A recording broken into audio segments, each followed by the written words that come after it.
I'm Yvonne, and my team and I at UPS have assisted thousands of growing small businesses get set up for success. Today, I'm going to share some tips for using the UPS Billing Center.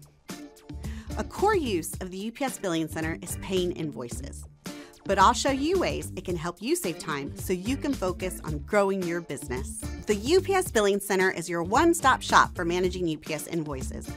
It lets you view, download, manage, and pay your invoices more efficiently, reducing time spent on paperwork and giving you better insights into your shipping costs. To access the UPS Billing Center, you'll use the same credentials you use to access your account at ups.com. Now let's get started. If you set up your account on ups.com, you're probably already enrolled in the UPS Billing Center. But if a UPSer helped you set it up, you might need to enroll yourself. Head to billing.ups.com and log in to check if you're enrolled. For quick enrollment, all you need to do is find one of your recent invoices. It should be from the last 45 days and one of the last 3 you received. Once you have it, fill out the necessary information to confirm both your account details and identity.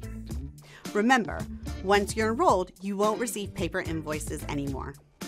I'll explain this a little bit later in the video. When first getting started, there are 3 helpful steps you can take to simplify billing tasks. First step, you'll want to add a payment method to your UPS Billing Center wallet. You may have entered a credit card during account setup, but we don't store that payment information to your UPS Billing Center wallet or your ups.com account because we only use it for identity verification. So you'll need to enter your preferred payment option, whether that's a credit card, debit card, bank account, or even PayPal. Once you set this up, it becomes your default payment method for your weekly invoices. I also like to note that even though you use the same credentials to access both the UPS Billing Center and ups.com, your payment methods are not synced across the 2. You'll need to add, edit, or delete payment methods from both places separately. Secondly, I recommend you sign up for both automatic payments and email invoices if you haven't already. This allows you to receive your newest invoice delivered to your inbox each week as a password-protected PDF. I prefer this because it helps avoid late fees and limits the amount of paperwork I must keep track of. Just so you know, invoices are generated over the weekend and are ready to view by Monday morning, capturing any charges from deliveries made the previous week. Payments need to be received by the due date on the invoice. Third, I recommend that you take a minute to visit the notifications area of My Preferences section within UPS Billing Center and review the many options available here. There are multiple ways you can personalize the notifications you receive so you can get the information most important to you. All right, let's wrap up with a few more things that can help simplify your UPS Billing Center experience. Did you know that if you're already logged in at ups.com, you can quickly navigate over to the UPS Billing Center by clicking the blue circle with your initial in the upper right-hand corner and selecting View and Pay Bill in the drop-down menu. If one of your eligible packages doesn't arrive by the guaranteed delivery date, use the Dispute and Refund History section to quickly file a service refund request.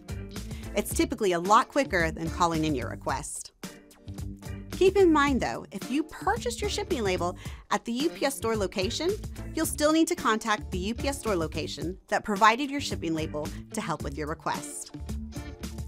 Now, on to one of my favorite features, the Reporting and Search tool.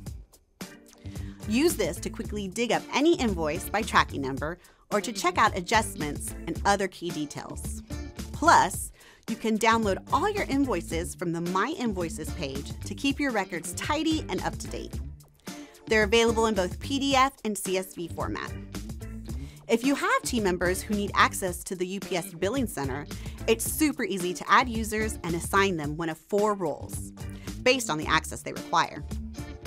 It can be helpful to make sure you have 2 administrators per account, so someone within your company always has access.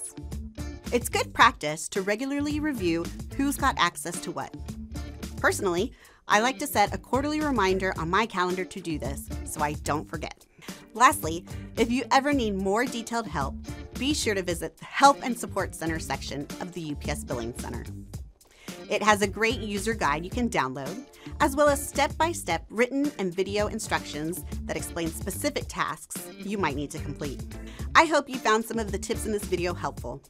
If you haven't already, I recommend you take a few minutes to tackle some of the settings we discussed so you can start to automate some of the many things you juggle as a small business.